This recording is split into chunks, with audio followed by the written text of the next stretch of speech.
What's going on, YouTube? Welcome back. We have a pretty cool pickup here from my guy John, Garage Flower Archive. This is one I have been looking for quite some time. It is the Airspan 2, numero dos. It is white, black, steel gray, and hot coral in a size 12, made in Korea. Got the original box, got the stripes, really cool. Just classic, iconic. We'll talk more about that box because we will do a little bit of a comparison. Before we move on, this is John's band, Galaxies. Hopefully I'm not messing up that name. Please correct me if I'm wrong. Really good stuff. They are on Spotify. I've listened to them quite a bit. I got a CD from John as well, playing it in the old 96 E36 BMW. So thanks again, John. Really cool shirt. And also the graphic is from, I can't forget this, 1998, I went to go see Oasis for the first time, and this is basically the same globe kind of graphic that they did back in 98. And I saw them in January in Rosemont, and epic show, just amazing. So it's really cool that they kind of incorporated that throwback, kind of a tribute to Oasis. But without further ado, let's go. Airspan 2, there it is. Hot coral. This is a colorway actually I've not owned. I've been wanting one. When they retroed a few years ago, I did want them, and for whatever reason, I never see them. Like, I didn't see them in the stores whatsoever. Maybe I didn't dig enough and do my homework online. The laser blues, I got quite a few pairs. I think I got 3. Yeah, I got 3 pairs. This is dead stock, size 12. Unfortunately, the synthetic material does flake, like we see on the Air Max 90. 1990, once again, so along the same lines, maybe similar or same material. Other than that, it is what it is. You know, it's vintage. It's not made for longevity, obviously, but just absolutely beautiful. Got that hot coral outsole. Looks really good. Sneaker nipples are there. Just a beautiful, awesome pair. Here's the other one. Got the hang tag. Got the plastic hang tag. There's some black stuff. I could try to clean this up a little bit. It is kind of smudgy. I'm worried about it kind of bleeding more into this beautiful nylon. Tongue tags, just amazing. You see the insole as well. So yeah, maybe eventually I'll try to clean these up a bit, but for now it's nothing serious. I have, as you see, it just keeps flaking off. It's kind of an endless cycle. As you can see, it just very lightly brushes. I did hit him with a soft brush earlier, but we are going to compare these kind of line for line with that retro from a few years back. All right, as you see, we do have 2 different colorways, but it is 2 iconic colorways, and I kind of like doing it this way even. Maybe one day I will get the coral retro, maybe they will re-retro. But for today, this is what we got. So this, I believe, was 2018. As you see, it is a synthetic material here with the black, just like the original was. This mesh nylon, it's just puffier, softer. It just feels... It does feel good. Like this retro, I really like it. Like I said, I got 3 pairs, and the last 2 for like $50 and $25. But this just next level. Same thing with the tongue. It's kind of got this puffiness to it. Even like you can see the Airspan. So it's got more of a puffiness to it. This is a little more flat. They do have the OG like style weave. This one, you can see the Nike lettering's longer, wider swoosh, and Airspan's just a little bigger text versus the 2018. It doesn't look wide though. That's what I like about this retro. It doesn't look like a bulky, like the Jordan 5s. They look kind of bulky recently. The Jordan 10 steel, if you look to the OG. This one does not look, it doesn't have that bulkiness. When you come down the toe, you can kind of see the toe cap here. We got more gray panel here. Kind of wraps around the toe, a little wider cut, and it's a little more narrow here. We've seen this with the Huarache also. It's wider on the OG, and it's a little more narrow. As you see, that toe kind of curls up.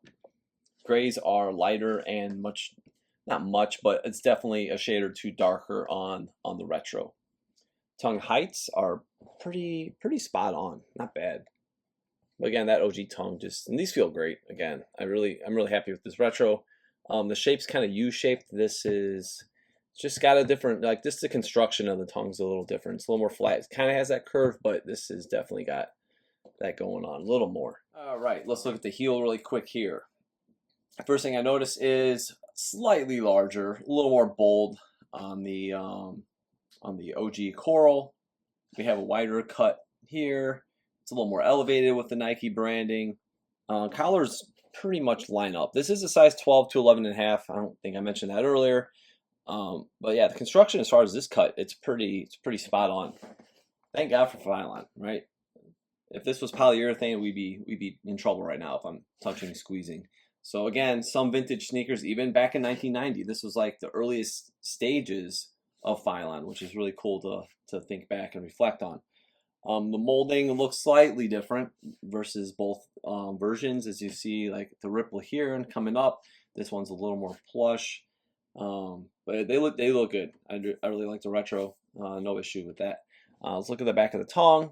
It is plain. We'll look at the inside tags in a bit. This one has the size 11.5 tag right on it with the insole.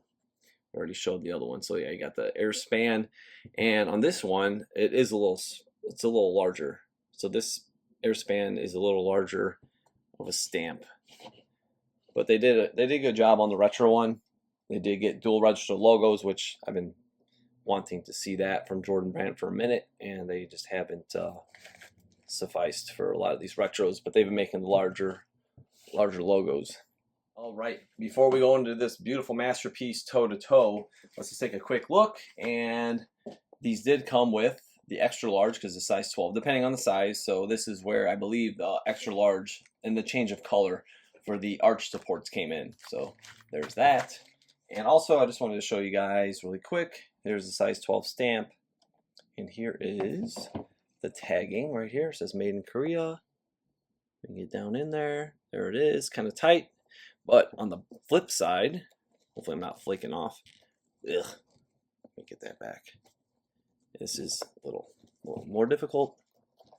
We see it says 3590. T2 is your factory. Okay, so yeah, just to show the factory tags, it is a little different layout with the production on the back.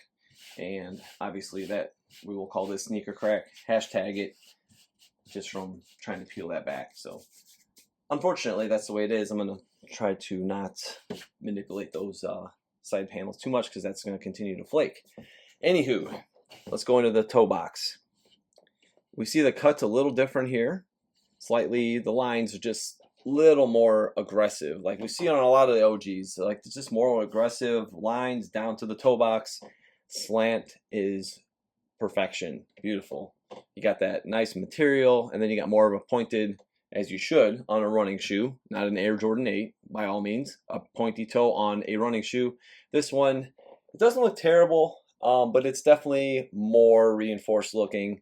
It's a little more bulked out, you could say, right when you're looking versus this one. I never thought too badly about this, but just shows you how much different the OG actually looks.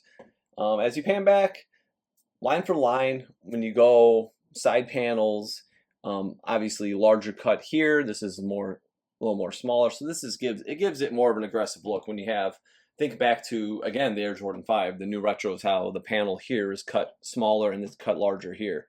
So you kind of see that here again.